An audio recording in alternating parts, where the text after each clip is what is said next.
The following episode contains major spoilers for a Dungeons & Dragons 5th edition publication. Listener discretion is advised.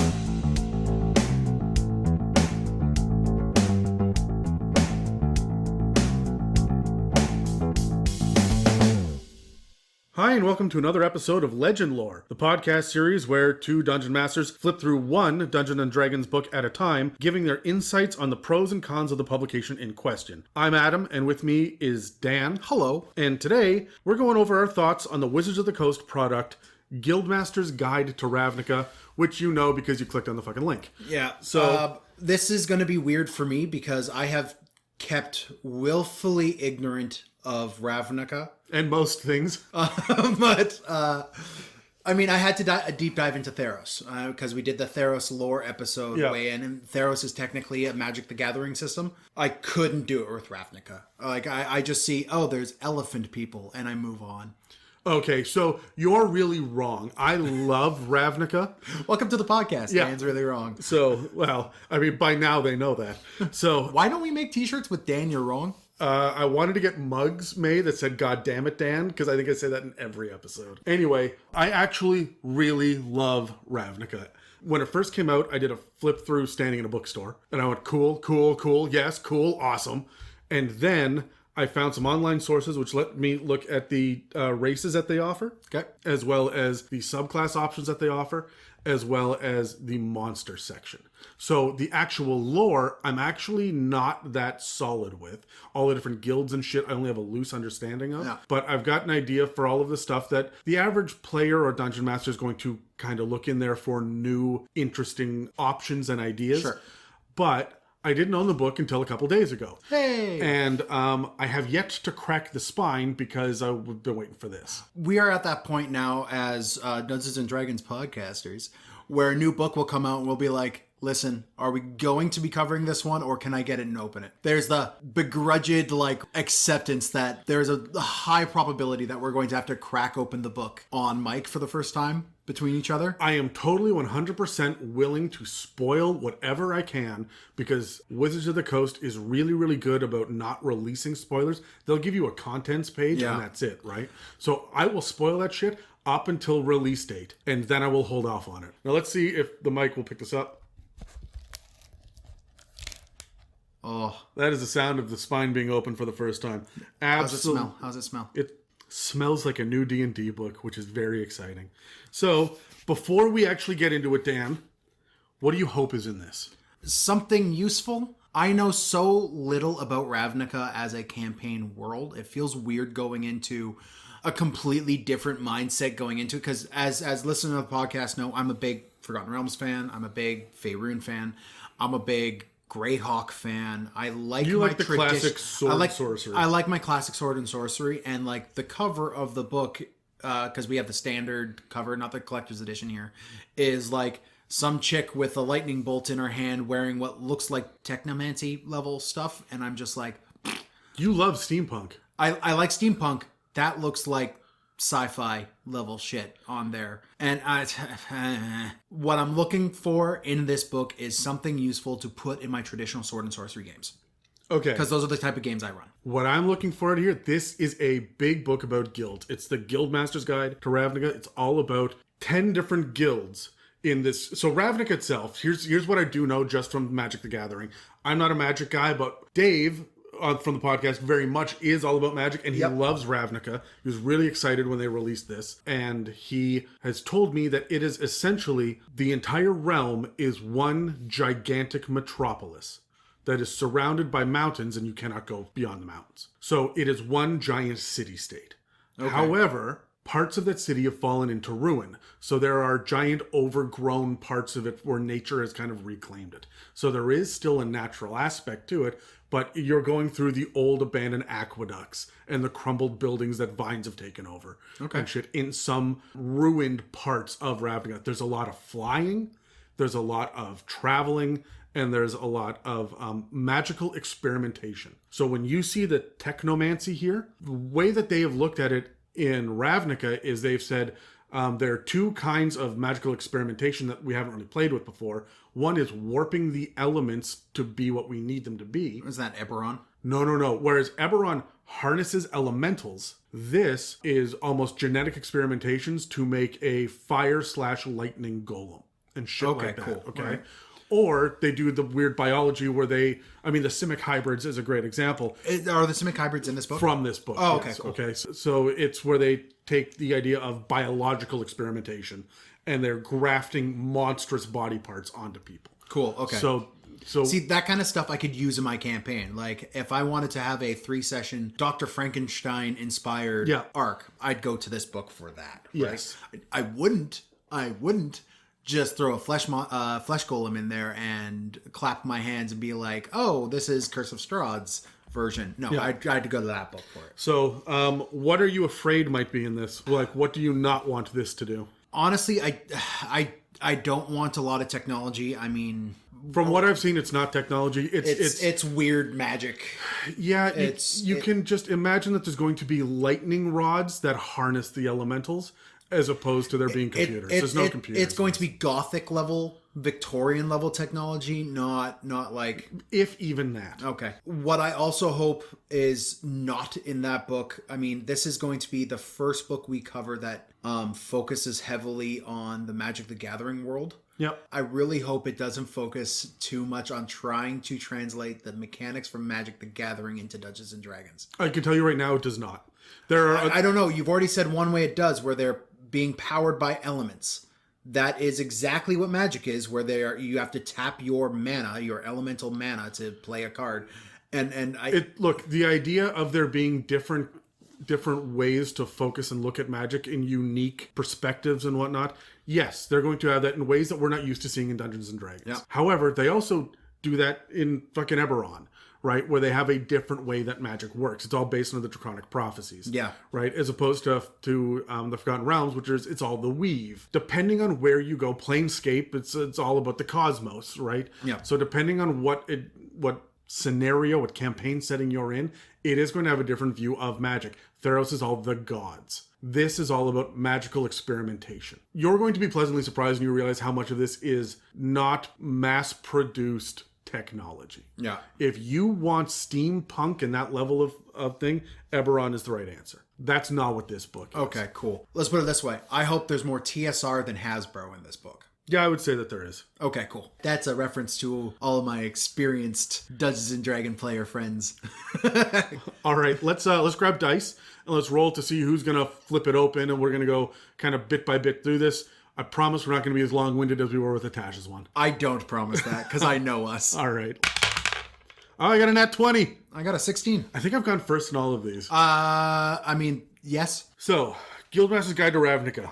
Join the Guilds of Ravnica in this campaign sourcebook for the world's greatest role-playing game. I'm just looking at the cover here. I think this is just a NPC character that's on the front of it. She's probably important. I know that she is on some of the Magic cards, like she's featured. Oh, are we going to see Planeswalkers in this? I know the Planeswalkers are mentioned, but it does not hinge upon them. Okay. They're mentioned in like the history lore side of both of the Magic the Gathering settings. Yeah, I mean, they're barely mentioned in Theros. Yeah, and it's the same level. Okay, cool. They didn't want to get into the Planeswalker level of crazy shit. Honestly, D&D players are Planeswalkers. Yeah, they're just high level Dungeons and Dragons adventurers. They're superheroes, yeah. Right? So we also have Niv-Mizzet, who is a dragon. He is a non-colored dragon, even though he is red-colored. Okay. He does not fit into the standard dragon. Are we going to see a stat block for him? Yeah, him? he has a stat block in here. He runs one of the guilds. Is he a Rust Dragon? He is absolutely not. And then there are a couple of what looks like Celestials Angels on the back. So there is quite a bit of Celestial and Fiend shit in here as well. I am a little bit more bought in. Yep. Because I like playing with that shit. That is the opening. I'm just going to flip to the title page. And runes with some leaves going by and some sort of ancient temple. So you can see the races have put their thumbprint on everything. There are no wilds anywhere in this except for like the mountain ranges and what's beyond and the skies. So even the wilderness portions where there are no people, there's evidence of people everywhere. Yeah. All right, here you go, Dan. My turn. I'd like to point out that some of these logos here on this page are like mana from... Oh, absolutely. Yeah. Like, that's going to be a part of it. All right, credits pages. Lots of people put a lot of work into this. What's a disclaimer, Dan? Disclaimer.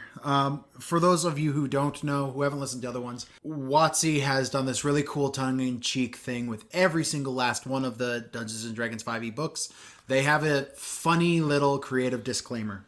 This one here is: the Living Guild Pact is not responsible for the fate of those who are arrested by the Azorius, beaten by the Boros, dodged by the Dimir, grossed out by the Golgari, gored by the Gruul, imploded by the Izzet, outwitted by the Orzhov,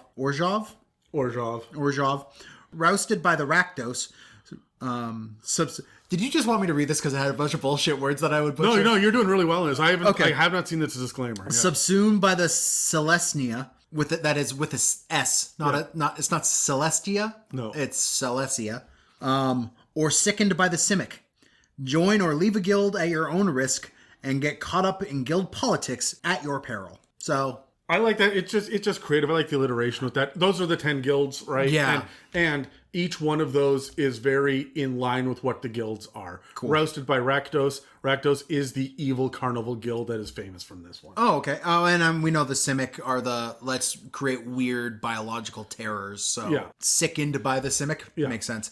Then we have a table of contents. What are the chapters? Just the chapter titles, so that people have an idea. So we have Welcome to Ravnica, which of course is going to be your lore. It's going to be your lore and your setting up of what the city of Ravnica looks like. Character creation, that's going to give us a bunch of options for choosing a guild as well as different racial options. Also gives us an idea of where the classes fit in and 2 new subclass options, which is for clerics and druids. There's a big breakdown, chapter 2 of the Guilds of Ravnica. That's going to be the meat of the whole book. This is going to be a lot of it. Chapter 3, the 10th District. Okay, so Eberron gave us a close-up on Sharn. There tends to be one geographical place that they want you to run your campaign in by getting very detailed. Theros wasn't really much that, because Theros has a lot of that Herculean... Yeah, but they went deep into Nyx. There was a lot of stuff about the underworld. Yeah, so, you're right. Yeah. So that seems to be how they do it for each one of these campaign settings that are coming out now. 10th District is probably just one of these regions that is in this big city. I know the city is broken down into massive districts, so I'm assuming this is... Yeah, I mean, they break the 10th District into 6 precincts, whatever that means. There is Chapter 4, which is Creating Adventures, which is applying this book to your campaigns. Which is good. I'm glad they're doing that in these 5 ebooks. Scanning through that, there seems to be a big focus on the guilds there as well. That's what this book is for. Which is what it's for. Chapter 5, we're going to get treasure. This is going to have some magic items, guild charms, and coins in treasure, whatever that means. Chapter 6, we got some new NPCs and some new monsters. And then there is this is the first I've seen this in one of the table of contents. Sidebars. And this seems to me to be a location of all the like little sidebar quotes and stuff we see throughout these books all over the place. I want to say they've done that. I've seen it a couple of times, but normally it doesn't get like a heading. You just have it added in at the bottom underneath the appendices. Every once in a while, you'll get aware of the sidebars. I'm glad that they do that. Yeah, this straight up is here. And then there is a index of stat blocks on the next page over. I'm so glad that they're doing that. Some of the books don't give that to you, which is super annoying. I'm thinking of The Descent into Avernus, where there straight up is, who's the dude that drives around on the motorcycle through the wastes that he's just doing his own the jester, I think, or something like that. Something like that, right? Like, he's a trickster kind of character, and he's just dicking around, but he's not. His stat block is listed in the middle of a chapter. It's not with the rest of the monsters and stuff. Yeah, it's so annoying. When you go looking for it, you're like, what the fuck? You just have to flip pages till you find it. And this is all over the place with that. And you're right, Niv-Mizzet is in here. So as well as a bunch of other really cool named things. The Cackler, I want to know what that is. I do know what that is, and you will like that. Okay, cool. And then there's just a letter here, which, doing a quick scan, looks like kind of just gets you in the frame of mind of understanding what a guild pact is and everything else. And then the response, which is a nice little note from someone named Jace, who I'm assuming is our cover model. I don't think so. Jace, I know, is a planeswalker. Okay, cool. Well, here you go. Your turn, Adam. Get us started so here. back to me. Welcome to Ravnica. All right, so it goes through it's the city of guilds, and it's going to give us a quick breakdown of all of the guilds, and then it gets into the history of Ravnica and the guild pack. The guild pack, from what I can remember talking to Dave about, so very second, third hand knowledge almost on this, is the guild pack is a truce. It's a treaty to keep the 10 guilds in power and to make sure there's no war breaking out. However, Jace, who was this planeswalker, had really overseen this, and now Jace is gone. And so things are starting to get a little bit wonky again. And that's the plot line that we're dealing with, which is why the next section here, the subtitle is The Precarious Peace. And then it gets into life in the big city, comforts of civilization. Life in the big cities gives us the Ravnica currency. There's cosmopolitan conveniences, including a cup of coffee, newspaper, pendulum clock, spectacles, and a spyglass. The different languages and what they mean. So, giant, for example, is spoken typically by ogres and giants, but it uses the Minotaur script. Oh, that's really useful. Also, do like, we just kind of skimmed over, I do like the fact that there's like eyeglasses and shit in this now. Yeah. And so, before we move on to chapter 1, to save us all a whole lot of headache, I'm going to go through the 10 guilds with their little paragraphs they have here so that we can just know what you're talking about the rest of the fucking book. Yeah. I mean, we need that here. Yeah. So there's the Azorius Senate. That's the first one. It functions as the government of Ravnica, built on the 3 columns of a legislative, judicial, and executive branch under the leadership of Isperia, the Sphinx Supreme Judge. I like that. A guild of judges and justices and politicians. And lawmakers, and they also keep the law as well. Is this where we're going to find our police force for Ravnica? No, I don't think so, because there's the Boros Legion, who's led by the angel Aurelia. The Boros Legion pursues the cause of justice, not merely law enforcement. Boros serves as Ravnica's standing army. Okay, so Azorius is going to be your lawmakers. And the Boros Legion will be your law keepers, your enforcers. Okay. Then there's House Demir. Demir is in the business of information, operating as espionage organization behind a facade of messengers, investigators, and archivists. Its enigmatic leader, Lazav, wears many faces. So you're seeing we're also getting a guild leader for each one of them too, and these are all super powerful. I'm recognizing some of these names. I think we get a like a stat breakdown for each of these guys too. Yeah. I'm not knowing anything about this. I'm really hoping this Lazav guy is that lich with 4 skulls, Skull Lord. 3 skulls, but yeah. Yeah. Well, there's the Golgari Swarm, an elf lich named Jarad. Guides the Golgari Swarm's masses as they lurk in the Undercity, where they process the city's waste and see to the new life that emerges from death and decay. What kind of druid do we get here? Circle of Spores. That he's directly linked with the Golgari Swarm, which is their death and decay druid. Yeah, I love that. That's a lot of fun. We needed that tone because everything up until this point has been like, I like trees. Yeah, it's been the hippie tree hugger shit. Yeah, and this is going to be your first one that like. Nah, guys, shit's scary. There's the Gruul clan, and these are clans, raging against civilization and its defilement of the natural world. The loose alliance of the Gruul clans is led by the Cyclops Borborygmos. Okay. So they're going to run around in the uninhabited portions of the city and tear down the civilization and promote nature. A lot of barbarians and druids in this. As a side note, a lot of people who listen know I like World of Warcraft, and there's a little there should be a trademark issue here because Gruul exists in WoW and is also a gigantic Cyclops. So, yeah. Is it spelled the same way, U-U-L? Gruul, spelled the same way. So I'm like, I don't know if Ravnica came out before or after World of Warcraft. This would have been, WoW's 16 years old now. Like, I think Ravnica is old too, though. I couldn't tell. I would assume they came out roughly around the same time. Honestly, they could be inspired by the same piece of lore or myth or something that we just don't know. Well, Adam. Yes, Daniel. This has nothing to do with Ravnica. Which tends to be your MO today. Do you know why Blizzard made the Warcraft games? No. They had a contract with Games Workshop, who are the creators of Warhammer, to make a video game. And that contract fell through. This might be an urban legend, but this contract fell through right before the game was done. So they already had 90% of the assets. They already had most So of the they game just did a built- rebrand. So they reskinned just it. rebrand and reskinned it to be this RTS game with these new unique characters. Cool. And people loved it, and it spawned out from there, right? To be the biggest video game that has ever been made. Minecraft. No. Fortnite. More no. No, not Fortnite. No. Fortnite is just where you go to if you want to have a 10-year-old call you a pussy. Hold on. I'm gonna do the dance. Am I doing it? Is it? Hold on, more on the hips. Audio medium, no, because you're just standing there making weird noises at me. And I'm like, this is how Adam sounds like during sex. Next on the list is the Izzet League, which is led by the dragon Niv-Mizzet. And the Izzet League is a guild of scientists and engineers who build and sustain Ravnica's infrastructure while conducting wild experiments in magic, efforts that usually involve barely controlled elemental energy. Cool. This is going to be where your artificers are going to come into play. Oh, 100%. I can't get the Cockney accent out of my brain. Hearing the, isn't it? Like, No, is it? I know it's is it, but like Yeah. that there's Niv-Mizzet, isn't it? Yeah, okay. Like no. Next up is the Orzhov Syndicate, a sinister combination of church, bank, and organized crime syndicate. I'm sorry. Say that again. A sinister combination of church, bank, and organized crime syndicate. Okay.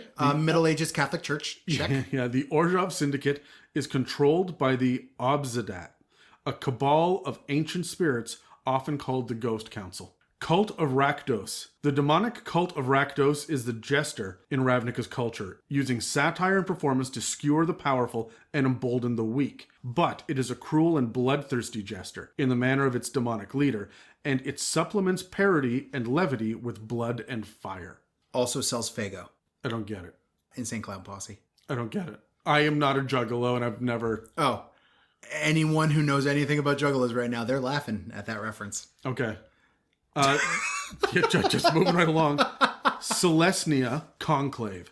The Celestia Conclave is led by the Tristani, 3 dryads who are fused together with one another, and with Mat Celestia, a manifestation of the soul of the world. The guild seeks to bring nature and the city into balance. 3 dryads fused together. With one another and with Mat Celestia, which is a manifestation of the soul of the world. So this is your deep magic.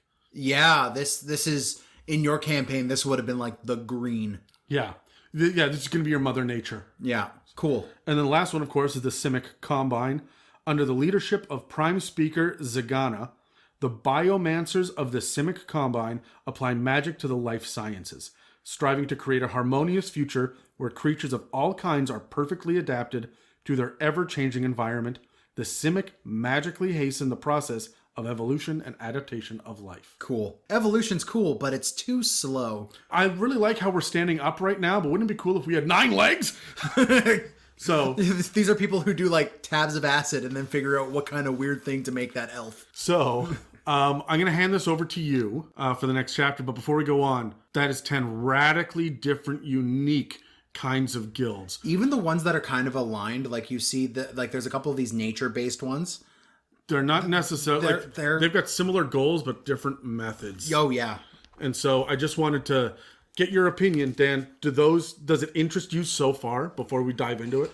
I mean, yeah, I like these guilds. I mean, they feel very specific to Ravnica. So I'm really hoping that there's a lot of guidance to just making generic guilds. I will tell you right now, you probably can't, but I think that you could just pull Ravnica out of it and plunk any one of these guilds into your own home. Remove the bullshit names, add your own bullshit names, and you're good. But it's not built to be generic. You will need to reskin. And it works so well for Ravnica that if you just take the Golgari Swarm, for example, who deal with the processing waste in the city. Yep. You could pull that out and you could have this kind of crazy death life cult in Waterdeep, right? Or in Baldur's Gate or in Sharn. You don't need to necessarily keep them in Ravnica, but you'd have to cut some stuff out to do it. Yeah, for sure. All right, so our next section here is Chapter 1, which is character creation. We got a nice picture here of a Loxodon, Simic Hybrid, and random Joe Schmo human. I assume that's a random Joe Schmo human. So Loxodons, for those of you who don't know, are elephant people. Elephant people. And Simic Hybrid are crab. No, they're not. They're They're usually elves, but often halflings or Vedalken. Yeah. which are another new race here. Yeah. Who will go through genetic manipulation and replace body parts with creature parts. Yeah, they're super cool. Anyways, so chapter 1 here is character creation, which we start off with choosing a guild for your characters. So I think they're trying to get across this point that when you start the game, you choose a guild, and you probably start as an aspirant in that guild or some sort of entry level position. They will go through in the guilds about the different levels within the guilds themselves. And so, yeah, you would start off at an entry level. Yeah. It also looks like the guilds, just judging by this, replace your background. Is that what it says? Yeah. Well, it says with a guildless character, if you don't have a guild, choose a character background and or another source instead of one of the guild background options in the next chapter. It also gives you some suggestions on how to find a guild that's going to be good for your character, including a flow chart that we'll get to. That's in a helpful. Second. Yeah. Then it's going to go over race and class. Every single guild is got suggested race and classes for those guilds. I mean, exceptions exist, but when you are choosing your guild, your class and your race are going to matter more for this. I actually do like this because it gives you a little bit more Incentive to lean certain directions. yeah, it narrows that sandbox when you're doing character creation for generating a background and stuff like that. It makes it a little bit easier to get that stuff done. I know a lot of people get overwhelmed by the amount of options they have now when it comes to backgrounds and this kind of stuff. Well, here's the other thing to keep in mind as well. While all of the classes and subclasses are available in Ravnica, the races are not. The ones that are listed in the book are the ones you can play. Period. Oh, really? Yeah. It's like that in Theros as well. That's nutty because there's a lot of omissions here. I'm not a fan of that. I very much am a fan of that because it gives you a radically new flavor. If you are playing in Ravnica, sure. If you are translating out, If I'm translating out, you do what you want to do. Yeah. If I'm going to run with an average D&D group and we just wanted to pick up Ravnica because it's really fun and we come from Magic, I'm probably going to let them play the gnome and have gnomes in it, even though gnomes aren't in the book. However, if I want to take my experienced D&D party and experience something new and play in Ravnica, I'm absolutely going to follow these restrictions. Funny that you say this because in the choosing a guild side of things, it does say if you have access to Magic the Gathering cards from a Ravnica set, you can find a card that appeals to you and build that character in this. Yeah. Or if you're a Magic player and you already have a favorite guild, create a character from that guild. Yeah. Then we're going to get into building a party, which is gives you some sort of instruction on to putting together a unique, diverse party and giving you some ideas as to why those people would be together, even if they're parts of different guilds. Yeah, that's useful. Right? And it even gives you some D8 charts onto a kind of focus or makeup of the party, where if you guys are starting a campaign for the first time, you could roll a D8 to figure out what kind of party you're building.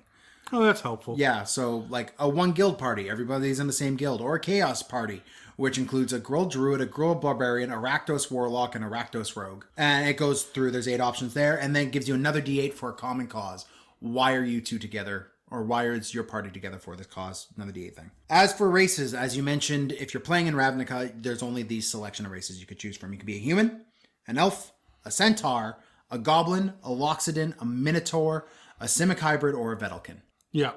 Now, loxodons, minotaurs, and centaurs were downgraded into being medium-sized creatures because of this setting. Yeah. And that still holds true in Theros. However, in the rest of the Forgotten Realms and the rest of D&D, they're still considered large-sized creatures.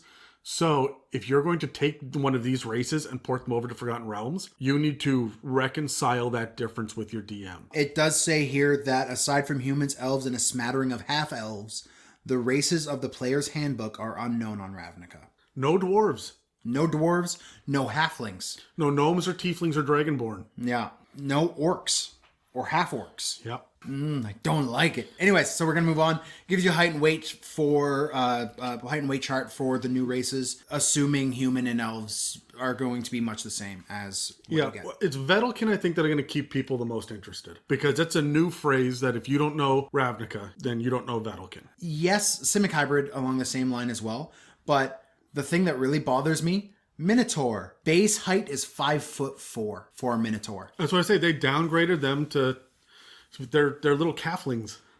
You could have a bigger Vedalken than a Minotaur. Yeah, Vedalken's is supposed to be tall and tower over you. It gives you some ideas about humans and elves and them, but this flow chart, which is the questionnaire, is the thing I want to go over next. It asks what's important to you, and from there, you follow this flow chart down to see what guild you're a part of. That's really fun. Yeah. I'm glad they do that. It gives you some ideas for humans, a breakdown for elves, and then once the humans and elves are out of the way, it also says dark elves aren't drow. They are Devkarin elves. Okay, so they've got a new word for it. Yeah, wood elves are the Silhana, and high elves are their elves. They're just elves. But the high elves of Ravnica have been subsumed into the Simic Combine. So all high elves are Simic. Yeah, I'm totally cool with that. They did shit like that for Eberron too, and everybody loved it. And then when they did it for Ravnica, people online started to bitch. And I'm like, guys, calm down. Now we have our Centaur. And I mean, we are going to be doing coverages of these races later, deeper dive in separate episodes on the regular podcast. So we've already mentioned what they are. They are medium-sized, half human, half horse. Half human, half horse, like is traditional. Just like me when I take my pants off. Not quite. 4 legs? 3 anyway. Anyways, there is a big focus on nature to the centaurs in Ravnica. For the minis, they all have mohawks and shit too. Yeah, they're pretty cool. Then it gives you goblins. It's not the kind of goblin that you get in Forgotten Realms. No, very much not. These are green-skinned goblins. And it gives you the basic goblinoid traits. Loxodon, which are elephant people, but they tend to be very calm and wise, and they have that kind of feel to them. They're almost like turtles as far as like long-lived and... Exactly, but it also says they're gifted stoneworkers, so... They are crafters as well, which I really, really like. Then there's Minotaur, which, I mean, you get what you get with Minotaur, folks. You know what they are. Simics, we've already gone about what Simics are. I gotta say, half of the stuff with the Minotaur in this, though, is bull. You're utterly ridiculous. Anyways, Simics, don't get too crabby. They have... You keep saying crab because the mini has a crab arm, and some of the art does as well. A lot of the art does. They take elves and give them crustacean bits. The idea is that their experimentation usually works the best with aquatic creatures. So you can get like a jellyfish stinger or like an octopus tentacle or shit to replace an arm as opposed to a crab. It says here, all are augmented with characteristics of animals, mostly aquatic, reptilian, or amphibian. So there's a bit of a water theme to them. Yeah. Which I guess because they were blue mana? I don't know. I don't know enough about magic. I don't know. I did not play Magic when Ravnica was a thing. Yeah. So. And finally you have Vedalken. Vedalken are tall, cool, blue-skinned. They're hairless. Absolutely hairless, but they are all about being rational and gaining perfection through reason. This is where you're going to get your wizards and your artificers. You get 2 what are called social stat boosts here. You get intelligence and wisdom together. That's relatively unheard of because usually you get 1 physical, 1 social when you're building a race. Or 2 physical. Or 2 physical.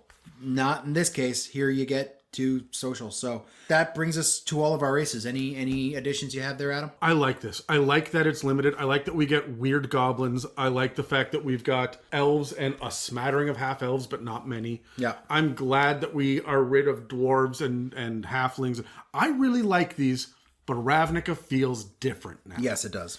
And I like that it feels different. It feels different in the right way. I'm going to steal the book from Dan here and talk about the classes by guild. So it goes through each one of these.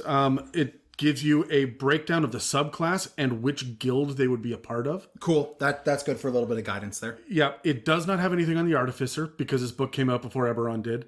It won't have anything from the Tasha's classes because this came out too early, but it's going to have Xanathar's in the player's handbook. Yeah, it's not going to have Theros, but it'll have, Yeah, and it's just a matter of, I mean, it's the publication order, right? Like, you're trapped by that, but you can figure it out. Yeah, I was about to say, like, it's not going to be that hard to figure out exactly where a Oath of Glory Paladin is going to fit in here. Yeah, exactly. And so they do it for all of the main 12, like I said, not the Artificer. And each one of them has just a little chart that it says the subclass on one side and then the guild on the other.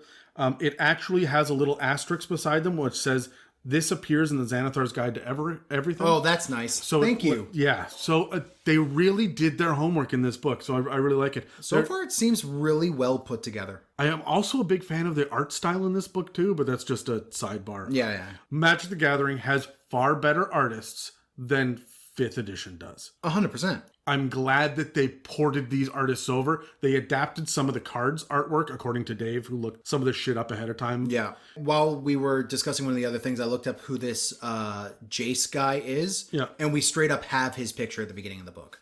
Do we? Yeah. He's the guy with like the blue hood that has all the lightning coming off of him. Oh, cool. Okay. Yeah. So there are 2 new subclasses. One is for the cleric, and it's the order domain. I'm not going to get into it because we'll break this down in one of the cleric episodes, but the order domain is all about things like your channel divinity is order's demand. You get things called divine strike, order's wrath, embodiment of the law, and voice of authority. From what I've seen, the order domain is very paladin, is very war paladin kind of look to it. Yes. On Ravnica, the domain is favored by clerics of the Azorius Senate. That makes sense. These are your law makers, right? Yep. They also are related to the Orzhov Syndicate, who was the evil church plus... Oh, yeah. Okay, cool. Plus crime syndicate. Middle Ages Catholic Church, yeah. And then it gives you a bunch of, on other worlds, gods who grant access to this domain include. And then Oh, nice. Thank you. Including Bane, Tyr, Ouijas, Maglubiet,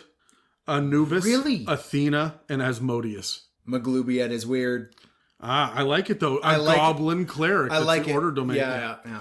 Then we get the Druid Circle of Spores. This is all about rot and decay as a part of the life cycle. Yeah, it's not like decay for the sign of entropy. It's not evil. No, it's just this is what happens. This is the stage between life and death. Ashes to ashes, dust to dust. Or this is the stage after death. And the stuff that you get is, I mean, of course, you get new spells, but Halo of Spores, Symbiotic Entity, Fungal Infestation, Spreading Spores, and a Fungal Body. Cool. That is a lot of fun. Let's then take a look at this. The next chapter here, the guilds. Instead of us going through all of the details, if you guys like what we're saying, buy the book. It's fucking amazing. Yes. But I mean, buy the book anyways. We're going to talk about what is offered generically that you can find for each one of these. So Dan is going to just kind of look at the breakdown of the Azorius Senate. Mm-hmm. And then tell you what are the subsections, what can you expect, what kind of information. And it will be the same for all of them as well. Yeah. We're not going to go through all 10 today. That will be a radically different episode when we are able to talk about this stuff intelligently. We've done our research instead of just getting a first impression. Yeah. As you flip to chapter 2, the art here, I actually like this because it feels a lot like the formless void of a character choosing his path. Oh, That's cool. kind of what it feels like here. It's this guy going through and choosing a bunch of different colored armor, and there's a different like armor sets through here. You see the reflection of him in the mirror, and there is no discernible face to him. So, or it, I guess. So this feels to me a lot like you're making a character, you're choosing your guild. Okay, so guild memberships. This entire chapter is the Guilds of Ravnica. You get guild spells, special spells that are going to come with your... That's like the houses with Eberron as well. Yeah, to the point, it gives an example. The Boros Legion prefer using spells of fire and holy. Yeah, that makes sense. Right? Sacred Flame, I guess, has got to be one of their go-tos. Yeah, but by the looks of it, it gives you spells to add to your spells known as well, which is going to be great. Bonds and contacts are going to come through as a benefit of your guild membership as well. These are going to be points of contact for your character. That's going to be easy. It gives you that little list. And then brings in the mechanics of renown for your guild. How to gain it, what benefits you get from it, and the act of losing it. I like a renown mechanic. It's basically your fame or your notoriety or whatnot that you have. This is specifically with your guild. Those playing World of Warcraft right now have renown that they have to deal with, so it's a big part of a World of Warcraft gamer's life. But it's also a big part of, they call it piety when it comes to Theros as well. Yeah. So we're starting to see this as a built-in part of the motivating factor within these campaign settings. Another thing that we very rarely talk about on this podcast is Acquisitions Incorporated, which deals with getting promotions and moving it's upward business, in rank and whatnot as well. That is an underappreciated book, and I can't wait until we cover it in this series. I have flipped through that more than once, and I fucking love it. I want to go over this renown mechanic at a different time because there's a lot of really cool stuff here, including giving your players salaries for downtime and the other benefits depending on renown levels that you could build as a player. Gives you something to work towards as a character as well for longer campaigns. Love it. There is a breakdown of the style of membership that you have with your guild, which will give you some inspiration on exactly how your character acts to his guild and receives orders from his guild. However, should you want to change guilds, there is a method here to actually change the guilds and how to do that, as well as repercussions and benefits of it. I really like that for long-term campaigns within Ravnica when you're homebrewing it. So now we're getting to that point where we see the guild breakdowns. I'm just going to go over this. A lot of the builds for the different guilds are kind of cookie cutter in what they provide and will provide different things. Just pick up the book to learn the specifics about what you get it, but I'm going to use the Azorius Senate here as kind of that explanation of what you'll be able to find in the other guilds. Yeah, cool. First, you get to see what the life in the Senate looks like. Or life in the guild, what it looks like, how it's run, and important figures there. You're also going to learn the goals of the guild. That looks like it's a big section too. Like you operating as an operative of the guild, it feels like a big part of being in this world, in this setting. So I'm glad they actually break this shit down. And if you take the background to be part of this, this is information you will want to know on a character level. Yes. Because a lot of your day-to-day decisions are going to be based off of what your guild interests are. Yeah. It gives you some very specific inspiration and guides for your guild characters and what kind of stuff to see in there, as well as motivations and character inspirations on how to move forward. If you are not already one of them, it gives you an idea of how to join the guild in the Azorius Senate. Sorry, I'm just looking across the table. It says suggested alignment, suggested race, and suggested class too. Yes. Yeah, it gives you really... That's fun. I'm glad that they do that. It also gives, like, you're drawn to the idea of a hard-bitten police officer trying to impose order in a chaotic world. Oh, that's one of the bullet points there. Yeah, it so gives you inspiration of the character you're building within this organization. And that is not the end of that sentence, right? Like, it's that's the end of the bullet point. But when you are building your character, that is the starting point. Yeah, they very much say, you might be playing something like this. It gives you an idea of joining the Azorius Senate, including the different areas within the Senate, the different factions within the guild. Cool. Right? Whether you're law enforcement or bureaucracy. This sounds like it is as deep as you want it to go. Yeah. Right? And then it gives you the background of Azorius Functionary, which is the background option for choosing this guild. Now, the background itself, you get your 2 skill proficiencies, you get your language options, and then you get your equipment options, and then you get the special background feature. Like all the other backgrounds we see, this one, you have a little bit more legal authority with what you say. You have some clout in your day-to-day discussions. Okay? I'm glad that we get a separate background for each guild. Yeah. I love that too. A really fun new interpretation on backgrounds. It is also what I will use as a homebrew DM as inspiration for building my own guilds. I look at these guilds, see what these guild backgrounds give, and I could translate that fairly easily to my players. Yes. You also, if you are a spellcaster, get special guild spells, which are added on top of everything. Only if you're a spellcaster? Prerequisites, spellcasting, or pact magic. So yes, only a spellcaster gets these things. And these spells go up to 5th level, includes cantrips. So you get 2 cantrips with the Azorius Guild. 5th level spells or 5th level spells. Okay. Well, 5th level spell. Still, I mean, that's what rangers and warlocks and paladins get, right? Yeah. And then it gives you suggested characteristics like any other background does with personality traits, ideals, bonds, flaws, and also gives you this idea of contacts, which we mentioned earlier. Contacts are another thing that you're given when it comes to the houses in Eberron. Eberron Dan is such a dense book with so many ideas and so many details. I can only imagine that they were making both of these at the same time and really kind of fleshing them out together. They put in a lot of work on this because, we're still not done. We've got the background, but we still have more Azorius skills stuff here too. There is specifically, how do I fit in is what it's listed here. And basically what it looks like is, how does your character fit into this weave of the Azorius Senate, right? Or into whatever guild you end up choosing. Which is an amazing thing to add because a lot of people will choose, I'm a merchant. And then they never ever talk about what merchant guild they're part of or anything else. In a book, that's built around guilds, you need this, but we should all be thinking about this shit every time we're part of an organization in the game. If your entire table is part of the same guild, it also gives you an idea of what a party made completely of members of that guild will look like. Yes. Right? That's another section it gives you here. Good. Which is really, really useful.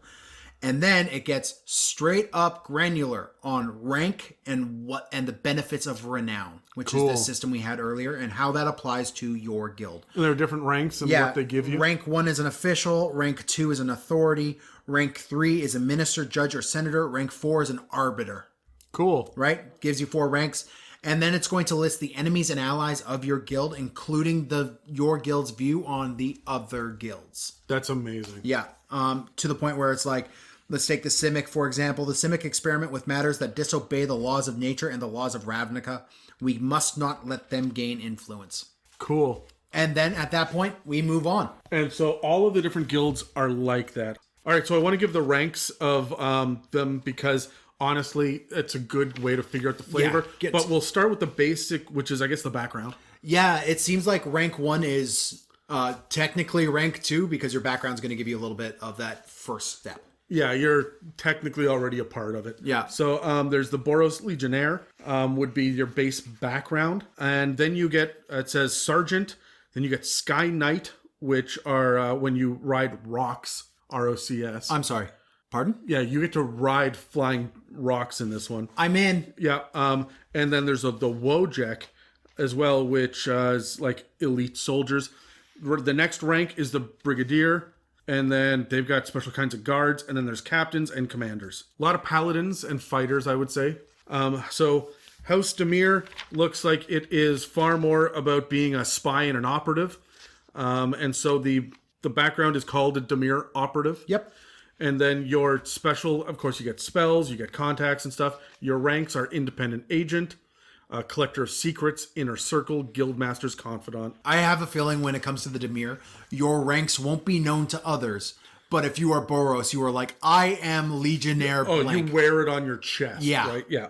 The Golgari Swarm actually has a little section about the Dark Elves. The background is called the Golgari Agent. You're not agent like a spy, agent like a terrorist. Terrorist, yeah. Yeah. There's Medusas. So they have a new special kind of Medusa in this book as well. Cool. Which are a little bit more potent and frightening. As they should be. Yep. They're kind of... This is the one that's run by the Elf Lich. Yeah. So the rest of the ranks, you get agent, and then there are advisors, high chancellor, and then a matka, which is a high priest. For the Gruul clans, this is going to be a little bit different. These guys, this is your barbarians. Yeah. Right? A lot of rangers and probably some druids here as well. They actually give you a breakdown of 8 different kinds of clan in them. Oh, cool. So you can choose which one that you're a part of. There's a little subsection here, a little sidebar called Itching for a Fight. Barbarian. Like barbarians need an excuse. Now, the background is the Gruul Anarch. So they are anarchists. They are there to tear down the system. When you get to the artwork, it is vibrant, kinetic, melee, but a lot of bones and... yeah, they seem to have like a lot of tusks and bones and things hanging off of them. Yes. So their ranks are, you are a proven, a beast friend, a celebrated, or a chieftain. I would lean on this almost to make just about any barbarian tribe. Yeah. You'd asked earlier if it's all plug and play, if you can pull out modular parts of this for other things. You totally can, but it needs to be changed, right?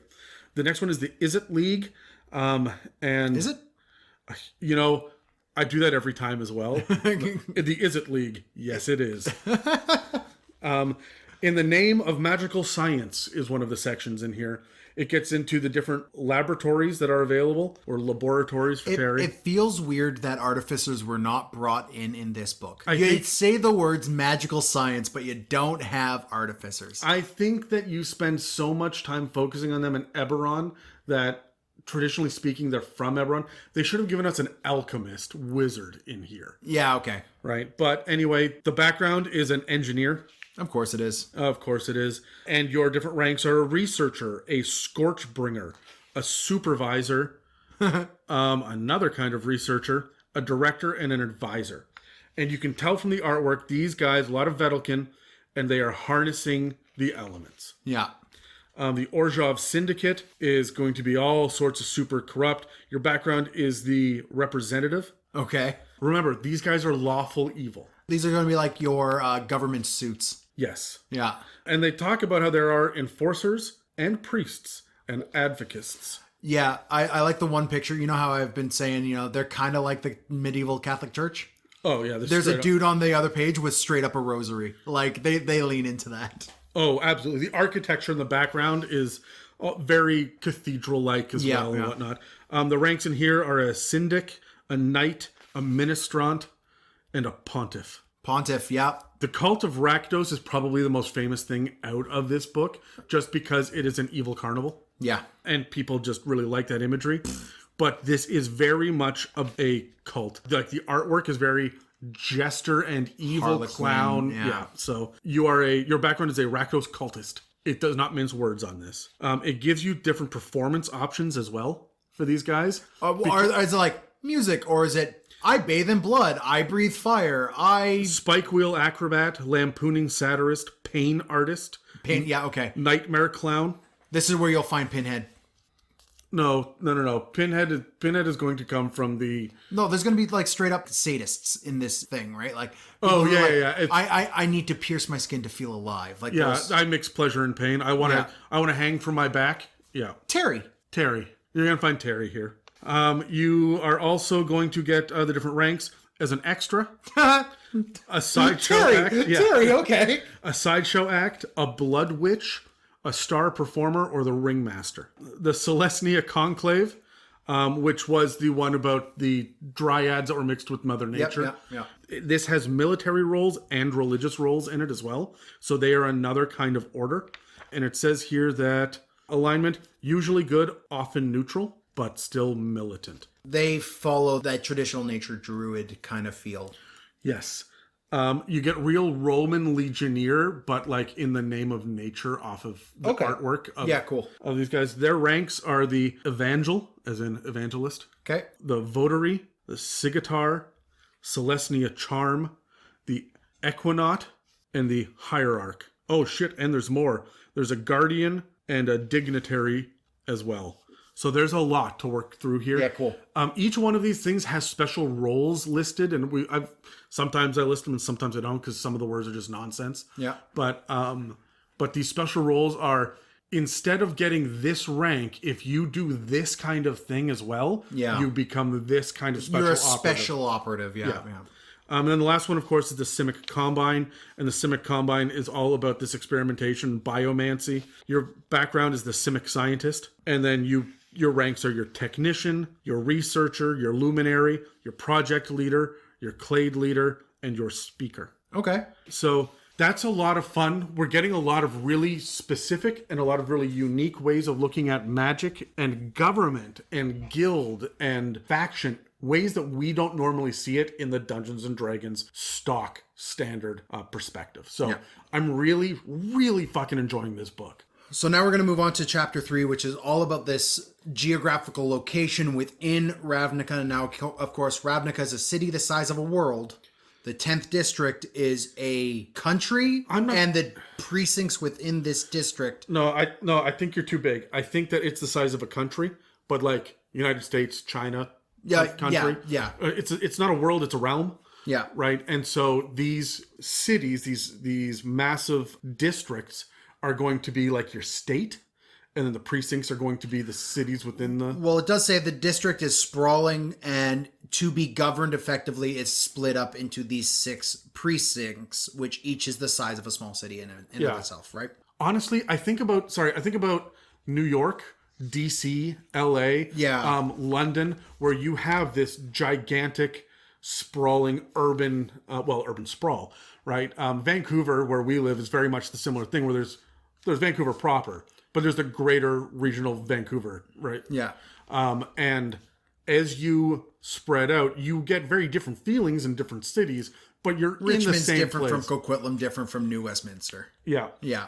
But we all say, when we're talking to someone from out of town, we're from Vancouver. Exactly. So you would say, I'm from the 10th district, but when you're talking to the locals, I'm from this precinct. Yeah.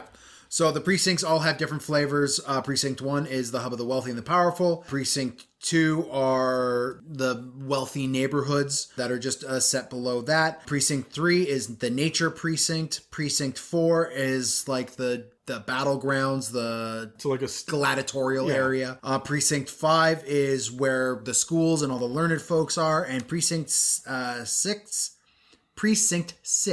that is hard to say, is where all your blue-collar working folk are going to be. Do each one of these districts have everything that you need? I would say yes. Or is the 10th district, where we are, the best melting pot for you to run a campaign in?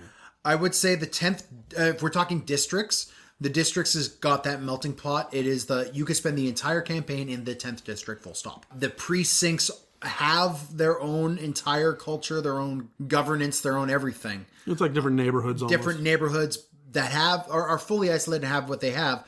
They just have different cultures and different feels to them. There are several rumors and people that you get, as well as the 2 main roads within the 10th district, which are going to be Tin Street and the Trans Guild Promenade. Sure.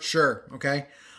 It gives you some idea of what is beneath this street, and as you flip the page, you get a beautiful city map, which gives you some points of interest here. It's going to keep going through what to find: the sewers, the pipe tunnels, the transit tunnels, the crypts, into what is the Undercity, where you have the Night Vale, the Dusk Mantle, the Corozda, the Rixmati, and the Undersea. That is just under the entire district. All of this exists. So the Undercity seems to be kind of like, if you want an Underdark campaign, here's how you have it. And it is like the ancient city that the new city is built on top of. Okay, cool. Okay. And then you get into the precincts. And much like the guilds, the precincts are going to have different rumors, different guilds that are affiliated with them. But they're all going to be built in the book roughly the same. Okay, so the flavor will change, but the heading will be mostly the same. So we'll cover Precinct 1, and then Precinct 2 through 6 will be much the same. Sure. So with Precinct 1, we see the affiliated guilds, and it says all guilds have interests here, but there are specific ones that have more interest than others. Then it will go over some neighborhoods and landmarks, which will be interesting places to draw your players' attention to, including the Chamber of the Guild Pact resides here. And then it gives you an idea of what to find for goods and services. This will give you an idea of which precinct do you need to go to get this specialty item. Okay, I like that, yeah. Including, if you want a rough and tumble bar, you're not going to go to Precinct 1, you're going to go to Precinct 5. It's going to be stuff like that. It also gives you an idea of how law and crime are handled in this area. Namely, what are the specific laws and how are they enforced and by whom are they enforced. Okay. This also gives you an idea of what a general group of wandering soldiers or townsguard are going to be in this area, as well as what is their average response time to a crime. So if something happens, your DM can roll a d6 and know that in this many minutes, this group composition of a law mage and 3 soldiers will come join. That's helpful. I'm glad they've got that in there. And a breakdown of a city square wouldn't be complete without the people and rumors within that city square, where you can have random encounters here. So you have a D12 list for random people you could come across on the streets, as well as a D6 chart for rumors, which are told in the voice of the person saying the rumor. Okay, so sorry, I'm going to stop you right now. I got a little bit extra information on the 10th district. Okay. The original city of Ravnica was made up of 10 districts, named in simple numerical order with no correlation between the 10 guilds and the 10 districts. All are active in every district, each one of the guilds. Yes. The 10th district in particular is a hotbed of activity where all the guilds maintain their primary headquarters. Oh, okay. So that's why the 10th district is so important. It jumps us into, what the basic breakdown of Precinct 2, the affiliated guilds in here, neighborhoods and landmarks, goods and services, law and crime. It's the same, but the artwork for each one of these is giving us kind of an idea of what to expect. For example, Precinct 2 looks like it's the Azoria Senate, maybe the Orzhov Syndicate, because it's very cathedral. It looks like monuments almost. Everything seems to be made of towers and marble and statues. Whereas Precinct 3 looks like nature has overrun it, so you're going to get things like the Golgari Swarm or the Gruul anarchists kind of running through this area, or maybe the Celestia druids and whatnot. Precinct 4, that looks like it's super almost magical magic tech. The Izzet League is going to be here. There's pink lightning, holding aloft parts of a tower and shit, which is going to be a lot of fun. It gives you different neighborhoods, like you said, Dan. Yep. In here, you get things like the Red Wastes. Cool. And man, I love the goblin artwork in here. It's stereotypical goblin, green, big nose, big ears, always snarling. But I like this because it feels very unique for Ravnica. Precinct number 5 looks very. The artwork here reminds me of episode 1. It's Naboo. Yeah. Oh, yeah. I mean, you got the flowing waterfalls in the city square. It's a capital with the green domes. It's the capital city of Theed. Is what we're looking at here. And a lot of tall towers with a bunch of bridges. That reminds me of Sharn. Yeah, there's a lot of Sharn feeling to it as well. And then Precinct 6 feels almost Gothic and evil. And so there's a lot of really fun bits and pieces of these details in here. If you are building a Metropolis level city for your campaigns, you can pull a lot of this information.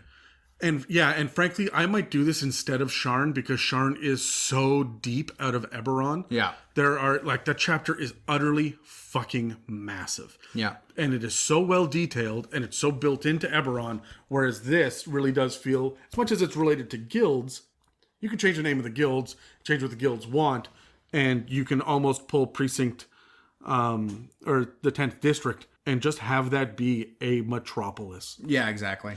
So we're moving on to chapter 4, which is specifically creating adventures within Ravnica. And more specifically with guilds in mind. We could see now that there's a heavy focus on the guilds. Sorry, before we go too much further, I'm still looking at my Google box. Sure. So there are the 10 districts.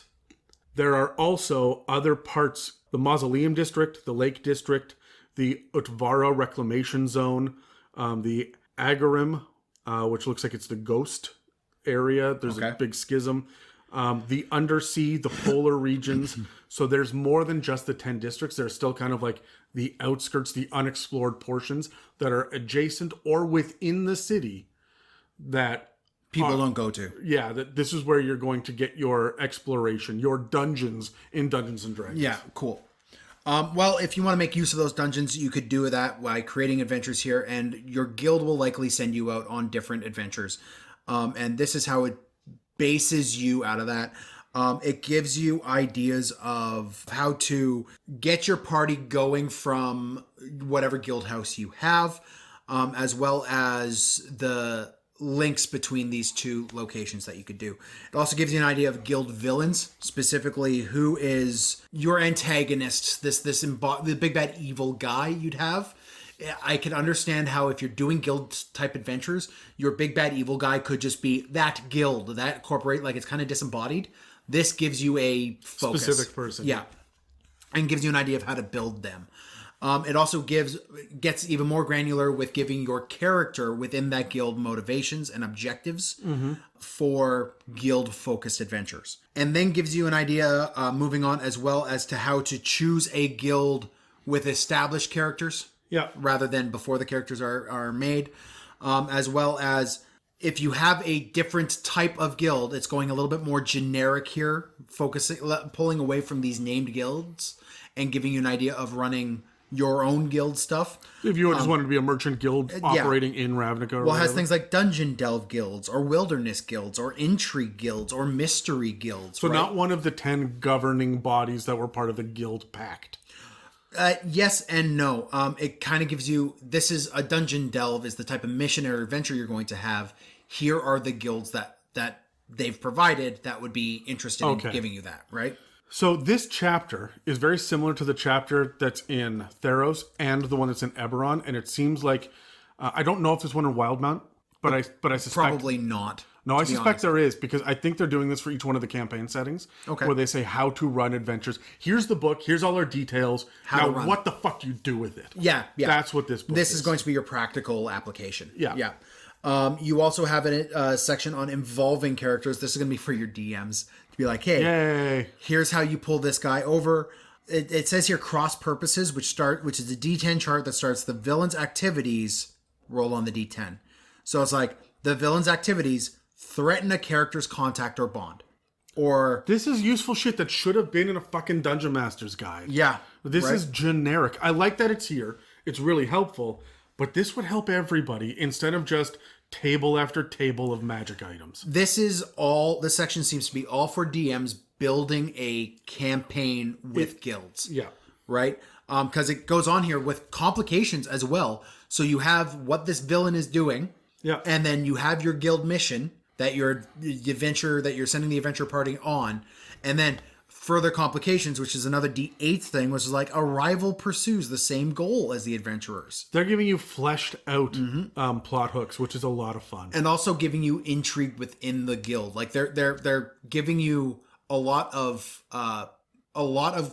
groundwork, a lot of skeletal building system to build your campaign and make it feel alive. And then they seem to do it almost like guild by guild. They will start to go through it. And they go through it guild by guild and be very specific, as well as give you an idea of what that guild's headquarters look like. I'm a big fan of this. They go out of their way early in the book to show you, the player, how to operate as, say, a Boros Legionnaire. Yeah. All right. And so you've built your Boros Legionnaire. You've decided that your party, at least in part, is going to be allied with the Boros Legion. And then they say, all right, here's all the information about the Boros Legion. And now they're giving the DMs the tools with how to use this information to build the campaign. Up to and including a battle map, like a 5 foot squared out grid battle map of the one I'm looking at right now, the Azorius Arrestor headquarters. Cool. So this is straight up like a law office.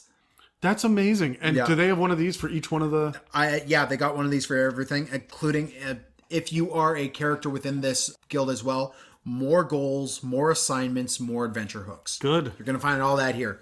If you choose a guild, they're giving you lots of information here. Cool. So for the Boros Legion, you get a Legion Garrison, which is really cool. I'm not going to go through all of the different hooks and you get assignments. You get a headquarters, hooks, and assignments. And villains. Yeah, and so, I mean... And how they apply to your guild. Yeah, a lot of fun. We've got a freaking safe house for the operatives for the Dimir, for House Cool. Dimir. Yeah. We've got the Undercity Mansion for the Golgari Swarm. Oh, that's weird. Well, that's the Elf Lich. That's the evil... the Medusas and whatnot. Okay. And Medusas are not the like hissing in an underground cave anymore. They're like a people. Yeah. There's the Gruel clans. They give us a map for just like a big open the Rubble Belt encampment. It just gives you a section of destroyed city. But like parts of the city that have been destroyed, but then where the tents are, there's a big bonfire, there's a trash pit in the corner, kind of what you can expect. Of course, you're going to get an experimental workshop for the Izzet. Of course League. you are. And when it comes to the Orzhov Syndicate, you get the Grand Basilica. Which, again, very medieval Catholic churchy. It sounds like a church word and why I didn't know how to pronounce it. Basilica is a church word. Yeah. Like just straight up is. The Cult of Rakdos gets you a notorious nightclub. Notorious! Including hanging cages, suspended cages, private booths, some baths, a dressing room, and a main stage. Like, there's a lot of fun shit in here. Celestia Conclave is actually going to get the Vernati Center. Okay. Which looks like it's kind of a giant circular temple area with trees growing in the middle of it. A lot of prayer rooms. And then the Simic Combine gets growth chambers, so it's almost like a laboratory as well, where they're going to grow certain different aspects. I like that every time that you see something as far as the Simic hybrids go, they're all covered in like gills and fins. Mm-hmm. It's not just an appendage. They're like growing you right out. Well, they see that evolution is cool and they hasten it. So evolution is not just going to give you claw hands, it's going to affect you full body. Yeah. Next is Krenko's Way. Kranko's Way is the mini adventure. It's a handful of pages. It is, 10, 11 pages of a tiny adventure using the tools that were listed earlier. They've got one of these in Eberron, they got one of these in Wildmount, and they've got one of these in Theros. So here is an example mini adventure. If you want to play in this world, get some flavor, see if you like it, here you go. And then we come to treasures. So this is going to give you, as we move on to the treasures section, give you a further idea of how treasure works in Ravnica. Specifically, how our treasure we find in like the DMG or the Player's Handbook will translate into Ravnica. That's useful. That's incredibly useful. It gives you an idea of exactly what copper pieces are, silver coins, what they are, and what they're worth. Yep. Because they're different here. So, like, each guild has its own different vintage of coin. Oh, cool. Yeah. You also get guild charms, which is a mundane item with a magical small effect on it. Okay. So you're going to get this from your contacts, maybe? From your contacts or from your guild. As an example, the Azorius one, when you activate it, you could cast Hold Person at 3rd level, Command or Counterspell, and it vanishes after you activate it. So it is it's like a scroll, just as a... But it's a physical object. Physical object, yeah. Hold up and you say the word and off it goes. Yeah, cool. Yeah. And they seem all single use. I like it. Yeah. And then we get into some normal magical items. Now, I like it because each one of these breaks down what the magical items are that are available for each one of the guilds. So, while it is going to give us a list of magic items in a minute, first what it does is it says the guilds of magic items. And it lists whether or not the magic item is in this book or in the Dungeon Master's Guide. For example, a rare item for the Boros Legion is the Sunblade. You will recognize this from Curse of Strahd. Yeah. It's available in the DMG. That's just one thing. You can get the you can get a Staff of Swarming Insects for the Golgari. That tracks. Of course it does, but again, in the DMG. While they do have specific items here, it goes one by one through the guilds about what these items are, where you can find them to look up what they can do, but also kind of a general idea. There's a paragraph for each one of them about why these items specifically resonate with this guild. Yeah. So you can't just give out, I mean, you look, do whatever the fuck you want, but you're not just going to give out a wand to fly to every single fucker in every single guild. Yeah. Right? You just aren't. It's going to be a little bit different. So then it gets into the actual items themselves. To go over it, I mean, they've got key runes, which are different keys that each guild gives you unique that have a different feature to them. This will, of course, translate to all of your other guilds as well. They have magical guild signets, which is a signet ring that has 3 charges that regens. I love this idea of a 3 charge regenning thing. It's not quite a wand. It's just like a ring with charges on it. You get to feel like Green Lantern. Yeah, kind of, right? And then they go through a bunch of other little things, but what we'll talk about specifically, just an example of this section, is Mizium and the Mizium apparatus and the stuff that can be made from Mizium. Mizium is a new type of metal. It's a magic-infused alloy that the Izzet League uses to do their crafting. And when they do that, it tends to enable a bunch of cool little magical ideas and stuff to whatever this armor is. So you have... It's not just armor, though, It's not just armor, it's apparatuses. So you could have Apparati? Apparati? You can have a item that gives you spell slots. This is a really cool option if you want to do shit and you don't have an artificer in your party. Yeah. So an apparatus functions as an arcane focus. In addition... you can attempt to cast a spell that you do not know or have that is stored on the apparatus. So remember you said before, Dan, that it looked like it was technomancy? It isn't. These are just magical, I guess, things that you can wear or you hold or are attached to you somehow, which are storing magic, but they're like sparking with the magic as well. And then you can shoot the magic out of it and cast spells you otherwise wouldn't necessarily have access to. I like this because it makes magic and spells feel a little bit more dangerous. Yep. Like they're a thing to be harnessed besides just elements, right? There's 2 other Mizium opportunities here I do want to go over, and I'll do the mortar first. The Mizium mortar is just basically a a shotgun tube. Is Cool. basically what it is. That has 4 charges for the following properties that recharge daily at dawn. It creates a dexterity save or take a bunch of fire damage by the looks of it. Or you expend all 3 charges to create a gigantic fireball. Cool. Okay? So that's... this Fire gun. fire gun. It's basically a traveling mortar. But the one that I like is the Mizium armor, which is while you're wearing it, any crit against you becomes a normal hit.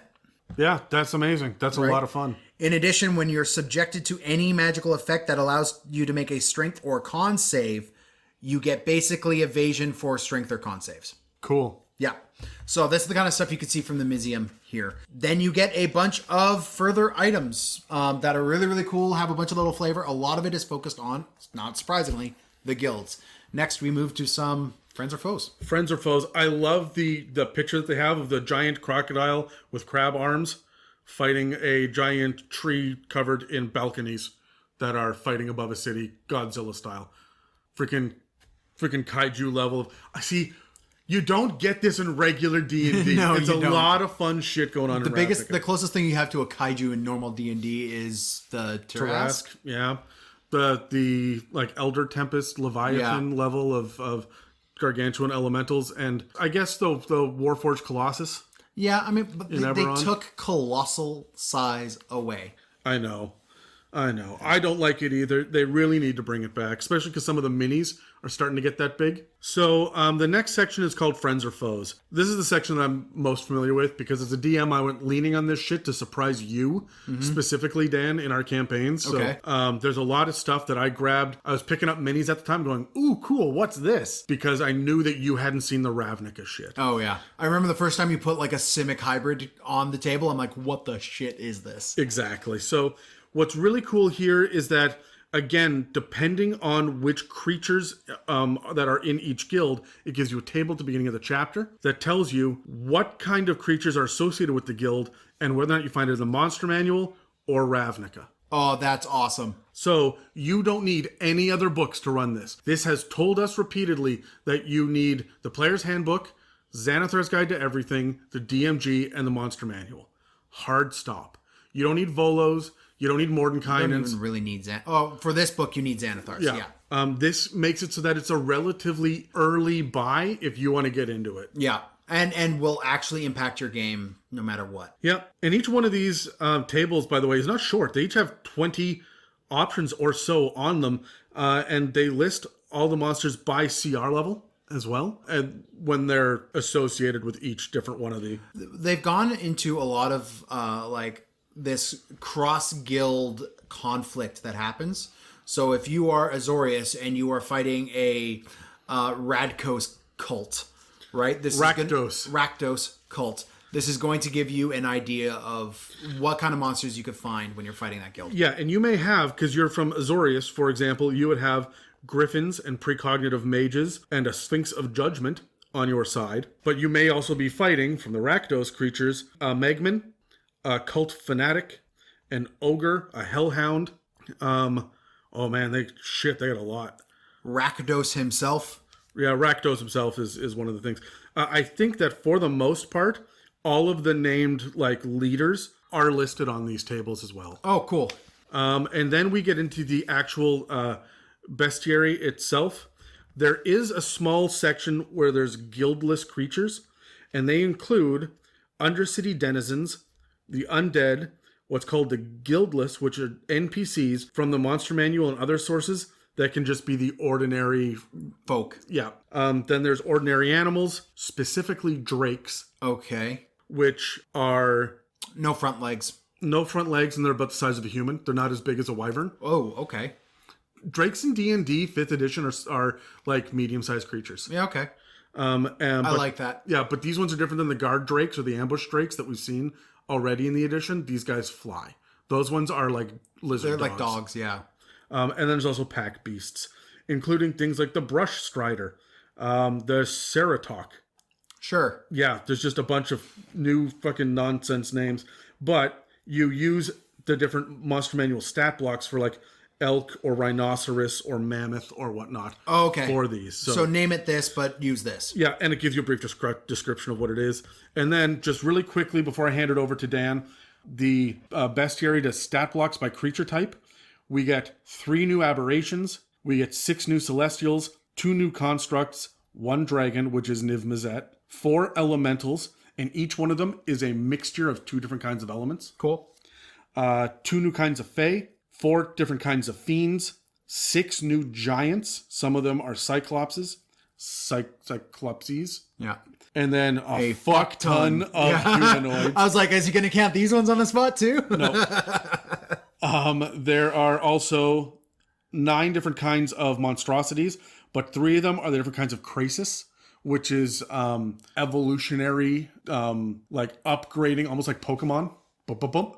Like they will get more powerful as they go, so it's not, you don't want to fight them at full power. They're fucking scary. Okay. And then a shit ton. There's like 8 different new kinds of undead as well, including unique kinds of vampires. Oh, wow. Because, you know, this game doesn't have enough vampires. So, yeah, let's do just a quick flip. Every time that we get super interested, we will stop and give a quick breakdown of the monster, and then we'll pass the book over. Yeah. So we have some new angels. Now, these, of course, are going to be flavored heavily towards the Boros Guild.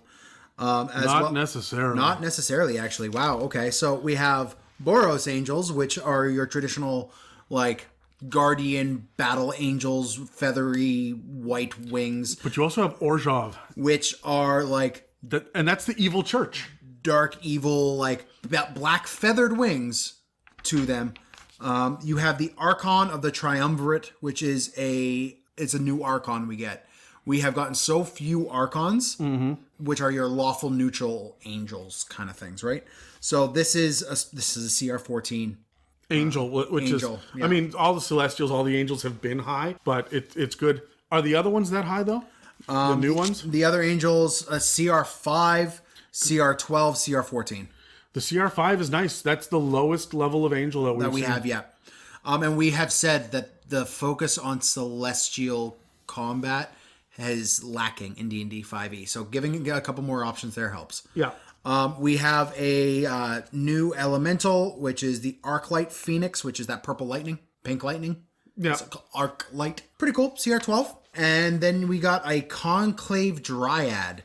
So these guys are going to be part of the Celestia? Yeah, this is one of your new Fae, and it looks really cool. They could summon mounts, which is like a weird vine elk thing. Yeah, it's pretty cool.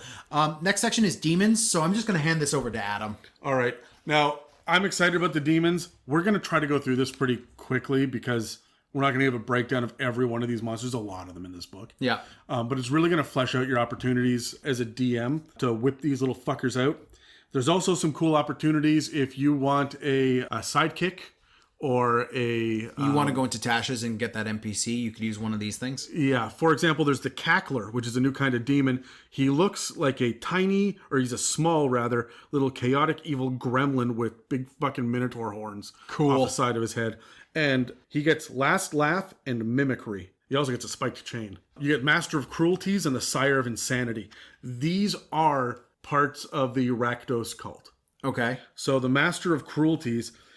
what are their CRs? Well, the Cackler was 1/2. The Master of Cruelties is CR9, and the Sire of Insanity is CR12. The Master of Cruelties is a large-sized demon who feeds on the crowd. He has an aura of bloodlust. I'm just already familiar with him, so I'm going to hit him quickly. Okay. Which means that the people watching the performance have to make a save or fall into a bloodlust, and they start blood orgies around where they are killing and murdering while laughing and feeling exalted while they do it. And he has this aura around him, and it is not little. It's a 30-foot aura. Wow. And it's a DC 17 wisdom save. And he's a CR9? Yep. And then... whenever a creature within 60 feet of the master dies, he gains 15 temporary hit points and has advantage on all attack rolls. Don't fight this guy in a crowd. Nope.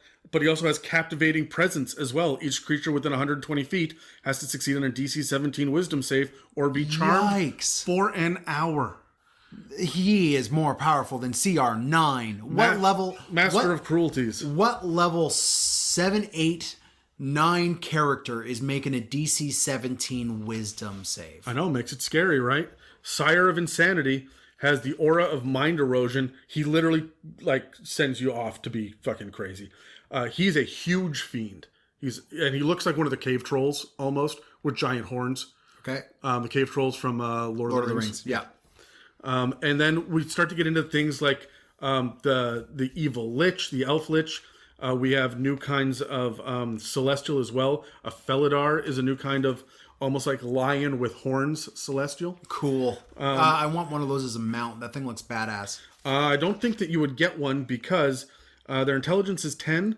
So they're a thinking, speaking creature. Yes, but I mean, as a plot thing, it's like goblins mounting wargs. They think and speak. Sure, yeah, okay. You have giants, lots of new different kinds of giants, including the Blood Fray giant. Cool. And the Guardian giant, and these guys are huge. You also get the Orzhov giant, which is large-sized. I think that he's technically a Cyclops, but you can't tell underneath his... I mean, his helmet has one single viewport in the middle. Yeah, and then what's called a Sunder Shaman, which is a shaman. There you go. Calm down. Which is another huge-sized creature. All these guys, we've got CR6 for the one that was large, and then the rest of them range from 6 to 10 as well. Okay. And then we get into some of the weird fucking aberrations, and Dan, this is all you, my friend. Oh, yeah. Horrors. You just want me to say that word over and over. So you have a CR3 flying horror, which looks like a bat had sex with a lobster, I guess? I would have said scorpion. Or scorpion. This thing is terrifying. Moving on. It's got this weird, frightening screech. Yeah. And but did you see at the bottom there, Dan? You get insanities. Oh. Yeah, you get madnesses. Yep. I'm on board with all of this. It even gives you rules in this stat block. Weird that it's here to customizing a horror. It's because... Which is taking one of these monsters and making your own up. Yeah, because all of the horrors are technically unique in Ravnica.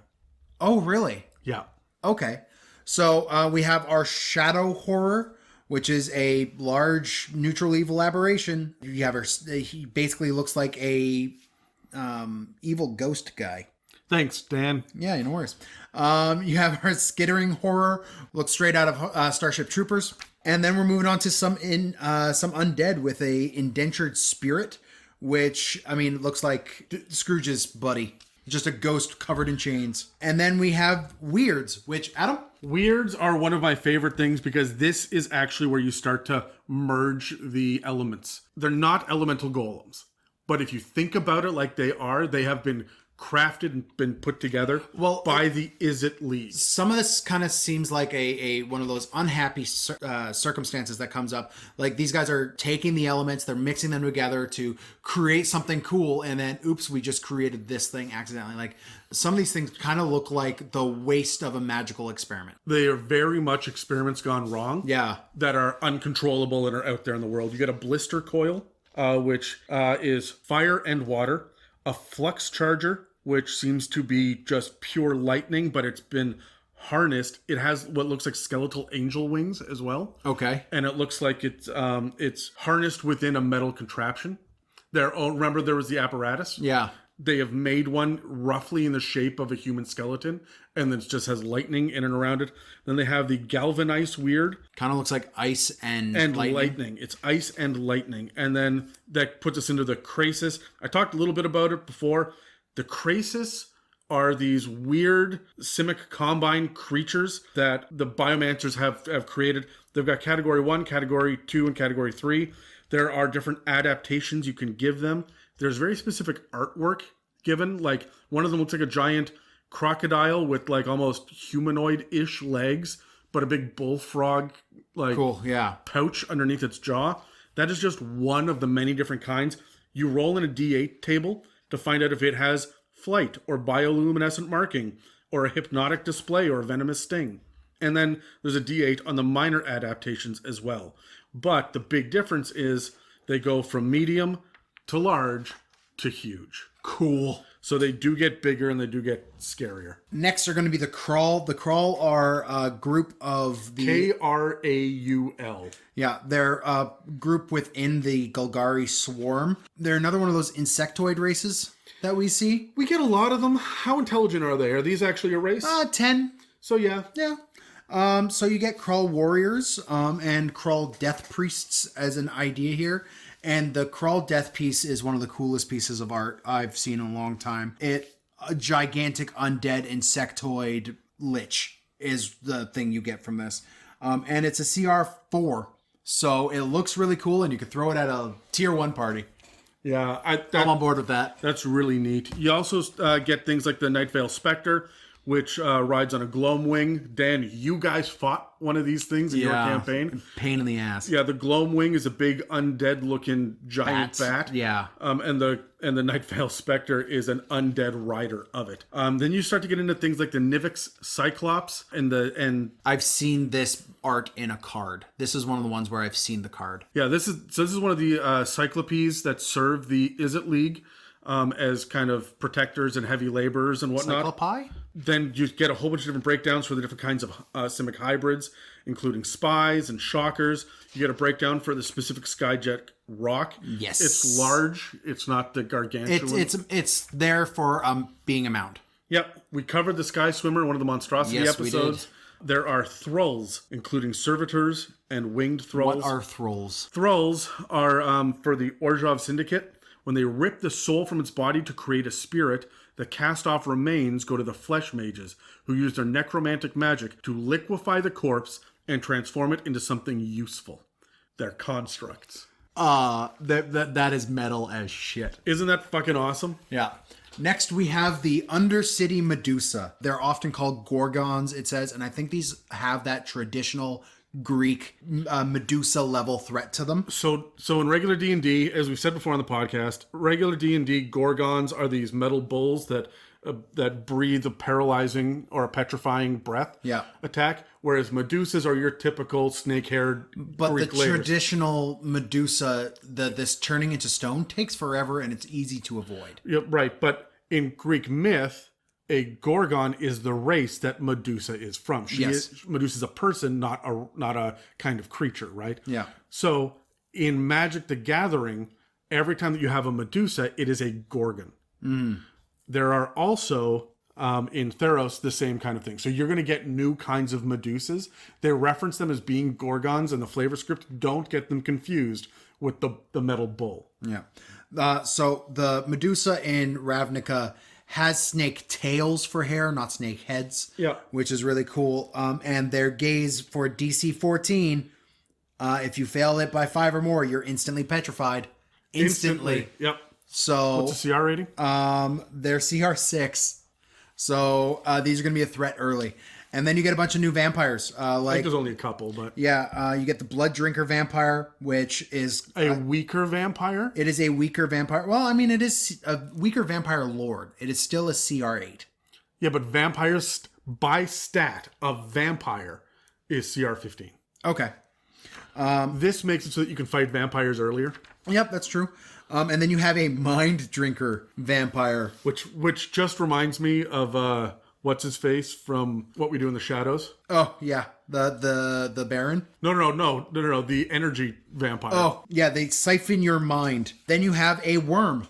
Not Yes, OR, I do. a URM. You are an M. It is a huge monstrosity that digs through the ground and... it's like a purple worm, but it's got armor. Yeah. And it's... less of a CR as well. It's less of a threat than a purple worm. It's only CR 14. How big is it? Huge. Okay. It's smaller than a purple worm. So okay, and then that brings us over to the NPCs, which are not your standard tiny little NPCs that you normally get. This is where you're going to find your named creatures that they've given us as well. Yeah, you do get a soldier stat block, but you also get Isperia, who is that sphinx that runs the Azorius Senate. Yeah. Right? And, I mean, we're talking CR 21. These are going to be nigh deific level. Yeah. Now, you're going to get law mages and precognitive mages as well, And these are for the Azorius Legion. When you go through this section of the NPCs, it's broken down by guild. Cool. So that when you're flipping through it and they say, oh yeah, you can throw these kind of people at them, or it'll be, if you have this rank, there are other people like this at this rank. This is the section. Yeah, it's when you are running a campaign and they come across a bunch of Boros, you know where to go. Yep, and so they've got your basics. For example, the Boros is frontline medics, Reckoners, Fire Fists, but you also get Aurelia, who is the leader. CR23 Angel. Yeah, and you're gonna run into this. The leader for the spies is a CR17, Lazav. You're going to have Jared Vodzavo, who is the Golgari NPC, who's the... he's the Lich. Yeah, he's the Lich. CR22. CR22 Lich. Yeah. You're getting up to a Serac levels with that one. So you're going to get this. There's a leader for every single one of them. Niv-Mizzet is a gargantuan dragon. He does not fit the regular color scheme for D&D dragons. Okay. But then again, there are no regular dragons in this setting. He's the only one. There are mentions of drakes, but... And I think there are mentions of other dragons in passing, but it doesn't get into the colored dragons. Look, in Magic the Gathering, dragons exist. But there are a million different kinds of dragons, and that's it. What do we have for a breath weapon for Niv? His breath weapon is Fire Breath. Okay. 26d6. What? Yeah, he's a CR26. His legendary actions are nuts. And that's one of the highest CRs we have in the game right now. Yeah. And one of his legendary actions is Draco Genius. He regains a spell slot of 3rd level or lower. And he is a full caster. He gets the same number of spell slots as a 20th level Warlock does. So he's got all this shit up to 5th level, and then 6th, 7th, 8th, He's and 9th. more powerful than every Demon Prince we've seen. Yeah. Yeah, he's just don't fuck around here. He's also chaotic neutral. There's all sorts of really cool things like little goblins. There's Cosmotronic Blast Seeker, Counterflux Blast Seeker, Flux Blast Speaker, Galvanic Blast Seeker. These are all from the Izzet League, right? Yeah. And They're they're little Mega Man guys with arm cannons. pretty much. You have the different Obsidat Ghosts. Now these, remember there was a council of them? Yep. These guys are only CR8. But there's a fucking council of them. Rakdos himself is a CR24. And he kind of looks a bit like a not decaying Orcus. Yes, and he's going to be able to go toe-to-toe with Orcus and the others. He's only huge, but he's also huge.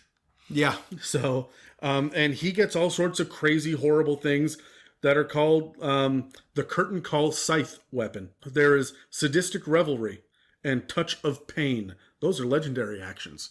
You don't fuck with Rakdos. You get other things like Blood Witches, Rakdos Lampooners, Performers. Selesnya NPCs are Trostani, who of course is one of the new large Fey creatures, as well as the Horncaller, which I think was your nickname in college, Dan. And then for the Simic NPCs, you get this crazy Zagana, who's a merfolk. CR16. We're lacking for merfolk. There are only 2 stat blocks for merfolk. Yeah. And now we get her, and she's awesome. And you get a pretty decent breakdown for a CR10 Biomancer with up to 8th level spells. Cool. And that's the end of the book. And then it's suddenly just done. There is no appendix. Remember they gave us all of this stuff, the sidebars and everything else up at the front, right? And that's it. That's the whole book. I'm kind of upset there's not a table of, appendix or indexes or anything. You don't really need them, but at the same time. No, you don't need them. They gave us where the sidebars are. The table at of the contents beginning. actually does its job. Yeah. Weird. Let's roll dice, Dan. What are our overall impressions? Okay. Got a 12. I got a 15. I fucking love this book. Everything in this book is useful to me. I may not be pulling out the 10th district in every single one of my campaigns, but I guarantee I will use that at some point in a homebrew as a already built, smaller than Sharn city. For me, I mean, it's called Guildmasters. There's got such a heavy focus on the guilds. And as a lazy DM, as we've said many times before, if I'm building a homebrew thing, but am too busy in my day-to-day life, I don't want to put that much effort into it, basing your game on guilds and what they can do gives you kind of a nice little modular path of thought that you could build and put away, and then you never really have to think twice about it again, right?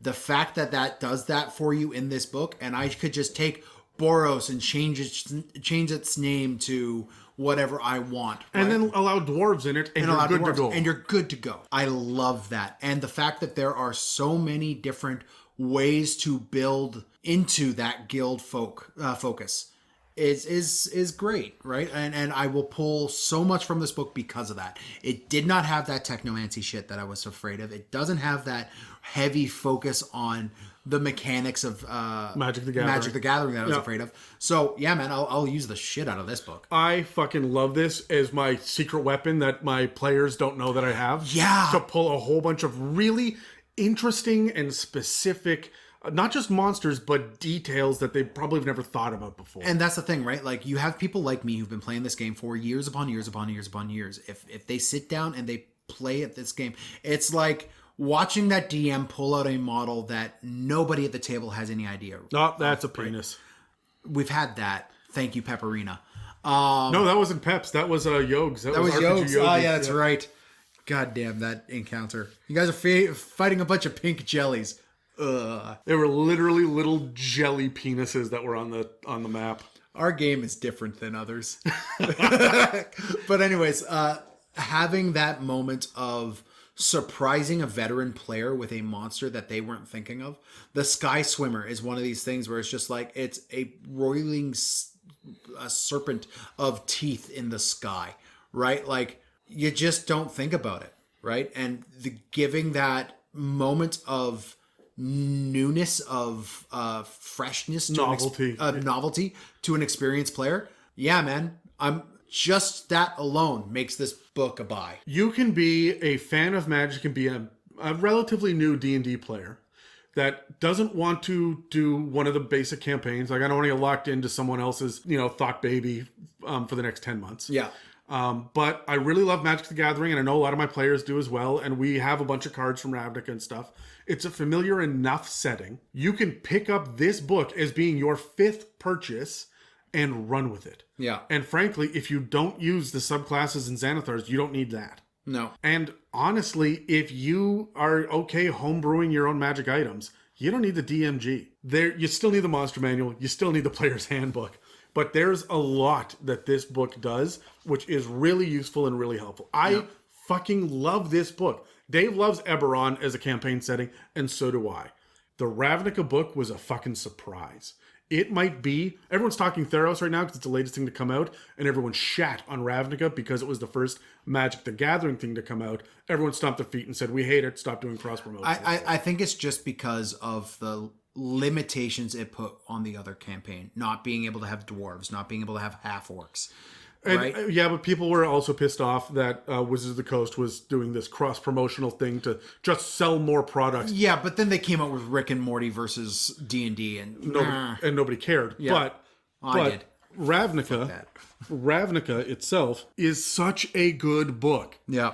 It really is. It deserves to be in the same conversation as Eberron.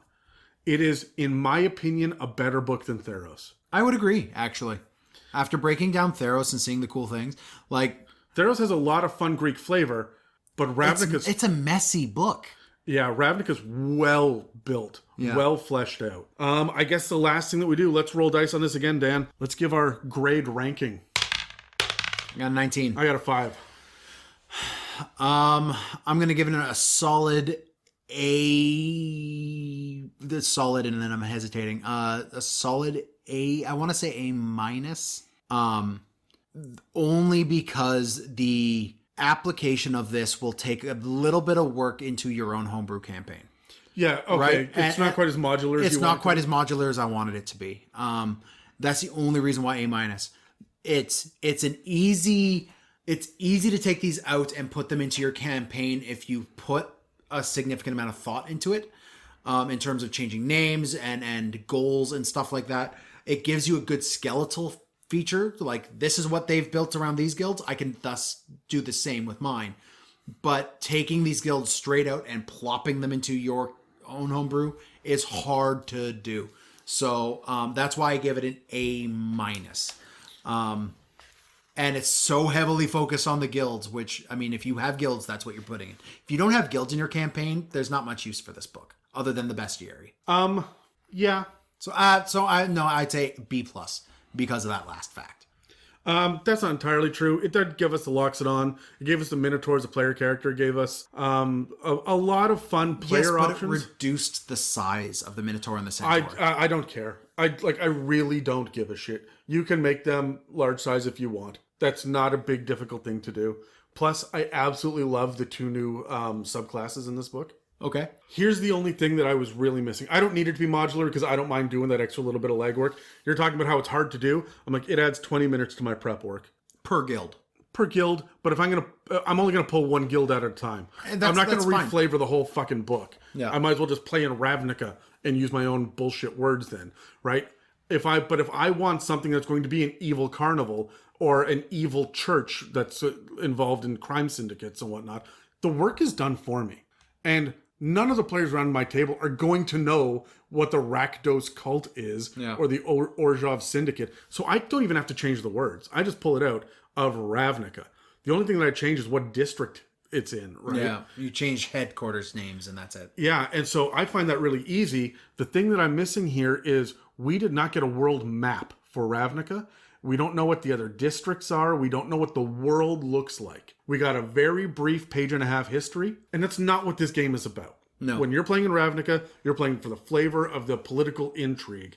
But I want to go to the outskirts of the world and start dicking around up against this mountain range that you've got to pass through. And like, there's a lot of really cool shit in this book.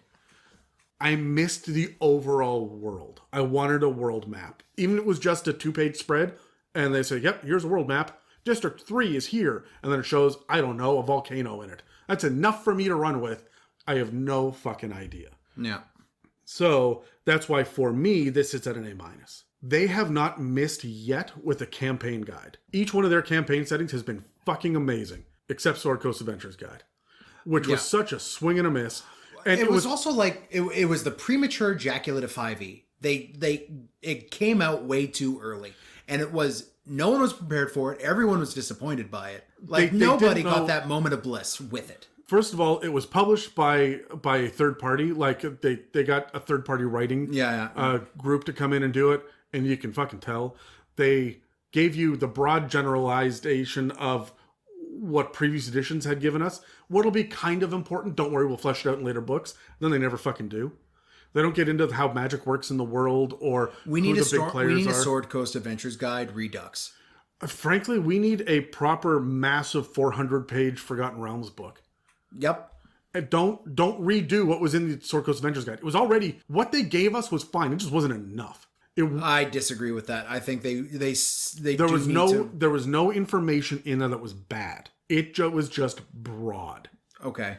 As far as these campaign settings go, though, Ravnica really challenges my love for Eberron to be the best campaign setting book. Yeah, I know what I would agree with that. Only because I'm not a huge fan of Eberron. I know it's Dave's jam, but like it doesn't tickle me the way I want a good campaign setting to do. And Theros was such a messy book. It was hard to really stand behind it. This one's well put together. You get a good idea.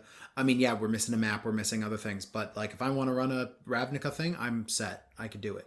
Yeah. There was not really the stat blocks we get, the info that we get. There wasn't a swing and a miss in here. No. I'm really, really happy with this book. Any final thoughts before we wrap up? Nope. No, me neither. I'm feeling good about this. I recommend this to any dungeon master who is going to go out of his way to try new things, to surprise experienced players. This is a second campaign book in my mind. As a newbie player, you don't play Ravnica. No, not unless you're already familiar with it from Magic. It's weird that they started with Ravnica. I don't know. I don't know enough about the Magic settings. Me too. When they came out with Ravnica and they're like, it's a Magic the Gathering setting, I'm like, I mean, this isn't just a battle card game. Like, they have more lore beyond what that little descriptor in the bottom. The lore in Magic is fucking deep. It is. And Ravnica showed me that. Yeah. So I guess that's it for this episode on the Guildmasters Guide to Ravnica. You can find us on iTunes, Spotify, and YouTube, as well as dozens of other podcast apps. You can also find us at www.itsamimic.com or email us at info@itsamimic.com. These books are not cheap, and we're planning to buy them all to review them for you. If you would like to help us out, head over to our website and hit that donate button. We would really appreciate it. Or buy some swag. Or buy some swag if you want to get some shit for your money. Yep. Thanks for listening to the It's Mimic podcast, and make sure to check out more Legend Lord episodes when we cover new releases as they happen, as well as, and I promise we're going to do this soon, we're going to go over some of the previously published 5th edition books now that we've got a little bit of perspective on them.